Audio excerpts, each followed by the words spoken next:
Olá, amigos, tudo bem? Professor Jonas Bentes, passando aqui para mais uma aula. Nessa oportunidade, vamos falar um pouquinho sobre algumas consequências da Revolução Industrial, já foi um tema abordado aqui, e também do processo de urbanização atrelado ao êxodo rural.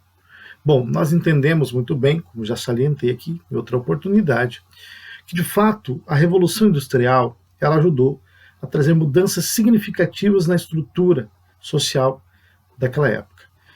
A modernidade ela é marcada por mudanças significativas. Nós temos então na modernidade Revolução Industrial, um processo de urbanização intenso, o capitalismo em ascensão. Lembrando que a economia típica da Idade Média era uma economia de subsistência, as pessoas estavam preocupadas com a sobrevivência. Então, como geralmente as trocas eram movidas, né, o escambo ali, eram trocas de itens por itens, então, por exemplo, eu tenho feijão, então arroz, e nós trocamos.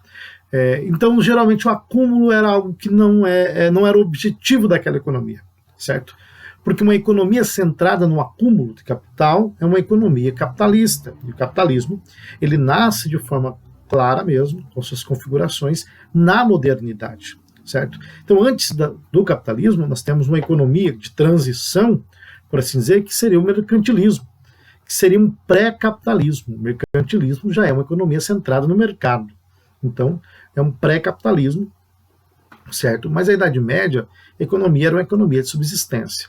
Com a modernidade, você tem uma economia pautada no acúmulo, porque a modernidade, principalmente com a Revolução Industrial, se torna uma era de produção de muitos produtos, né? Então, também incentivando o consumo. Logo, a nossa sociedade, por exemplo, é uma sociedade que Alan Turing vai chamar de pós-industrial. Por quê? Porque a nossa sociedade não é centrada na produção, mas no consumo, certo? A preocupação agora não é meramente produzir para vender, mas a preocupação com o consumo. As pessoas estão preocupadas em consumir. Então, a sociedade consumista. Essa é uma característica da nossa sociedade. Mas a modernidade, com as grandes cidades e tudo mais, ela teve algumas consequências, que foram consequências danosas, por assim dizer, para as relações sociais. Você percebe que na modernidade o índice de crianças que se tornaram órfãos cresceu muito porque os homens trabalhavam a carga excessiva e aí com isso a saúde era debilitada, os que trabalhavam nas minas, tirando carvão, e acabavam inalando aquilo ali e o tempo de vida era abreviado de forma muito intensa. Então crianças se tornavam órfãos com muita frequência, mulheres eram deixadas viúvas. O índice de prostituição também teve um índice elevadíssimo, né? A prostituição cresceu exponencialmente. Você percebe então que houve implicações sociais dantescas que veio com a modernidade, com a Revolução Industrial, com o processo de urbanização, né? Com os grandes centros, também é um processo de distanciamento das pessoas. Então as pessoas não tinham mais aquele contato físico como outrora. Agora as relações sociais são mais distantes, mais frias. Você tem um sociólogo que vai falar sobre isso, George Simmel. George Simmel, em seu livro A Metrópole e a Vida Mental, ele diz que o homem das metrópoles, das grandes cidades, ele acaba assumindo uma espécie de indiferença diante das vivências, diante dos estímulos.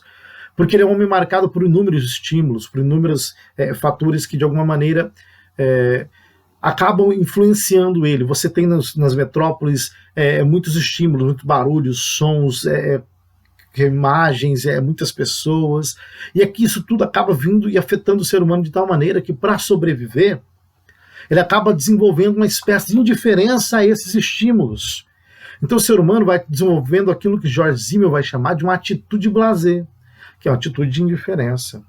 Só que o problema é que essa atitude de indiferença, ela acaba se estendendo e assumindo uma atitude de indiferença também em relação aos próprios indivíduos, ao outro ser humano. Há também na modernidade um processo de objetificação. Então, geralmente, a modernidade ela é marcada muito pela lógica do sujeito, objeto, a lógica do mercado. Karl Marx, inclusive, no Capital, ele diz que a mercadoria é aquilo que é o produto não para utilizar, mas para troca, para venda, né? Então, a mercadoria ela acaba assumindo um aspecto teológico, Karl Marx vai dizer. ela acaba se tornando uma divindade a quem as pessoas adoram, a quem as pessoas prestam culto. Walter Benjamin, no seu livro Capitalismo como Religião, ele destaca isso também. É o aspecto de divindade que as mercadorias numa economia capitalista acabam assumindo. Isso é um aspecto importante, porque as pessoas começam a cultuar os bens de consumo, começam a cultuar os produtos. Então elas compram para ser felizes, é uma espécie de culto mesmo. Walter Benjamin, inclusive, chama as lojas de igrejas, né? E as imagens, as divindades, os santos são os bens de consumo, e os adoradores vão a todo momento comprar, né, prestar culto. Então é uma questão muito interessante da modernidade. Mas vamos falar um pouco sobre Karl Marx. Karl Marx, ele foi um homem importante para a filosofia, para a sociologia, para a economia, diversas áreas, história também. Ele, de alguma maneira, ele vai olhar para a modernidade, vai ver aquela exploração, os grandes donos das fábricas explorando de forma terrível inúmeros trabalhadores, e Karl Marx vai perceber o quê?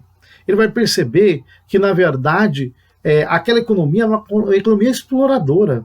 Os homens estavam sendo explorados, porque como só um grupo detinha os meios de produção, os meios naturais de produção, as condições de produção e tudo mais, as fábricas, a terra, as máquinas e até mesmo o material, certo? Até mesmo o material, os recursos naturais para a produção, um certo grupo que detinha isso aí, os trabalhadores acabavam se vendo obrigados a vender a sua força de trabalho para esses donos das empresas, para esses burgueses.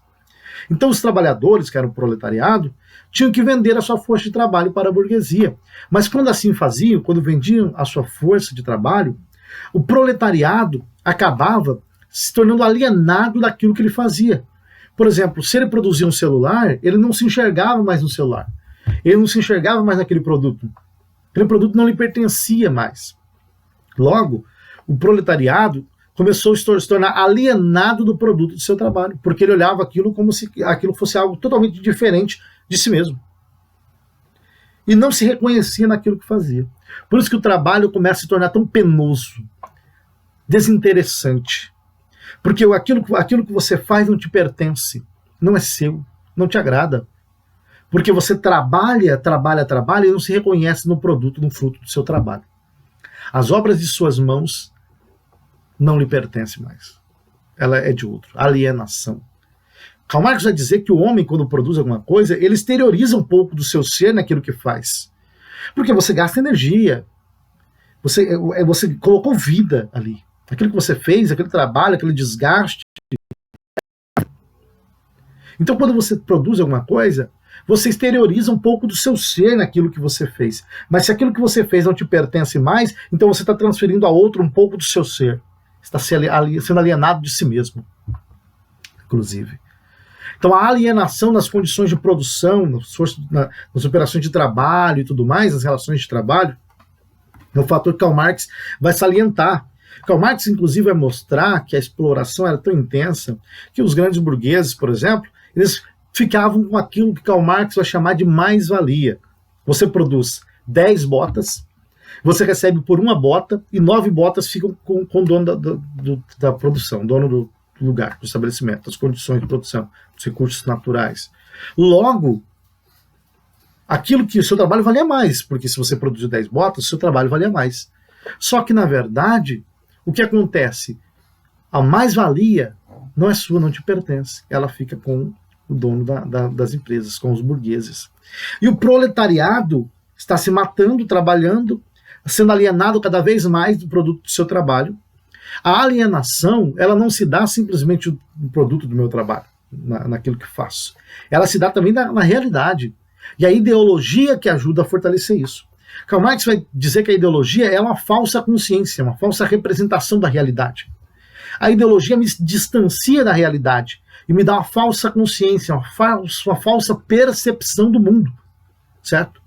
A ideologia, ela cria uma realidade falsa, de maneira que eu não consigo enxergar a real condição das coisas, porque a realidade que me é apresentada é falsa, minha consciência é a consciência falsa das coisas. Logo, essa ideologia, quem produz essa ideologia? São os burgueses. os capitalistas, que tem a seu favor a mídia, que tem a seu favor a educação, que tem a seu favor o Estado. O Estado é burguês, ele serve à burguesia. É um aparelho que a burguesia utiliza para continuar dando manutenção à ideologia. Karl Marx vai mostrar que não adianta, você não vai conseguir mudar a sociedade com a educação, porque a educação já é resultado dessa ideologia que vem de quem detém os meios de produção, as condições materiais de produção. Karl Marx chama isso de infraestrutura. A infraestrutura está ligada aos caracteres econômicos e materiais de uma sociedade, que é a economia, o sistema de produção, certo? São as condições naturais de produção. A economia, a materialidade da sociedade é o que de fato influencia as outras relações, como educação, moral, direito, Estado, cultura, música, política, filosofia, arte. Quem domina os meios de produção, as condições materiais de produção, que inclusive influencia a própria sobrevivência, quem detém os meios naturais de produção, ele influencia aquilo que está na superestrutura, que é a educação, a cultura, a mídia, o Estado, a política. Então não adianta querer mudar as coisas atacando a educação, porque a educação ela já é em si ideológica na perspectiva de Marx. Ideológica porque segue a ideologia da burguesia. Você não vai mudar as coisas atacando a política, porque a política em si já é ideológica. Você só consegue mudar quando você atacar as bases, que são as condições naturais de produção, os meios de produção, que é a infraestrutura, que está nas mãos de um grupo pequeno. E esse grupo pequeno que determina o rumo de toda a civilização. Logo, a nossa consciência é resultado dessa ideologia falsa, essa falsa consciência, falsa representação da realidade, para que a gente não enxergue a verdadeira exploração, o quão explorados estamos sendo. Então eu estou alienado da realidade porque essa ideologia ela cria um mundo falso no qual eu habito e não consigo enxergar a realidade das coisas. E esse mundo falso vem sendo formado a partir de onde? Desde a família, Karl Marx vai dizer. A família já é uma reprodutora do sistema, do status quo. A família reproduz essa ideologia.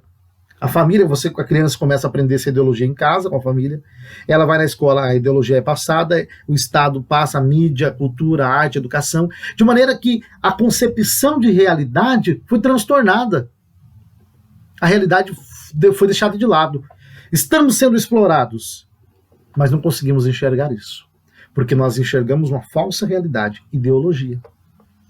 Então Karl Marx vai mostrar que a alienação ela se dá também na realidade, estamos alienados da realidade.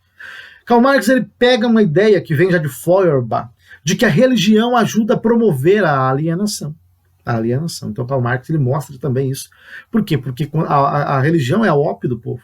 Quando você chega numa igreja, por exemplo, ela te convence a aceitar as injustiças do mundo. É claro que Karl Marx está falando da religião histórica de sua época. Tá? Ele não está atacando, de fato, as bases essenciais da cristandade. Ele está falando da religião histórica de sua época, que não promovia uma mudança social, que incentivava as pessoas a aceitar as injustiças sociais. Então, esse tipo de religião é um tipo de religião que aliena o povo, que aliena as pessoas. Enquanto isso, as pessoas estavam sendo exploradas, vivendo em um nível de vida abaixo da vida animal, por assim dizer, e um grupo enriquecendo ilicitamente sobre essas pessoas. Então Karl Marx ele vai dizer que, na verdade, só poderia mudar a situação se promovêssemos uma revolução armada. A burguesia tinha que ser tirada do poder. O proletariado deveria se unir, e se unindo, tomar os meios de produção, através de uma revolução, e implantar a ditadura do proletariado, certo? Então Karl Marx acredita que somente assim as coisas se resolveriam. A ditadura do proletariado, para Karl Marx, não é o fim das coisas, mas é uma fase de transição para aquilo que seria um Estado comunista, uma sociedade comunista. Comunismo significa que tudo é comum a todos, não haveria mais divisão de classes sociais, de classe social, não haveria mais divisão do trabalho da forma como se encontra no capitalismo, porque ajuda a legitimar, por assim dizer, a exploração, certo? Não haveria também, nessa sociedade comunista, essa divisão de propriedade privada da forma como se estabelece no capitalismo. Então Karl Marx ele pensa promover uma revolução, certo? Daí que vai surgir as ideias das revoluções posteriores, 1917, na Revolução russa e tudo mais. Claro que muitas delas deturparam as ideias do próprio Karl Marx, mas a ideia seria basicamente essa, ok? Meus amigos, então, um abraço para vocês, tá? E até a próxima aula.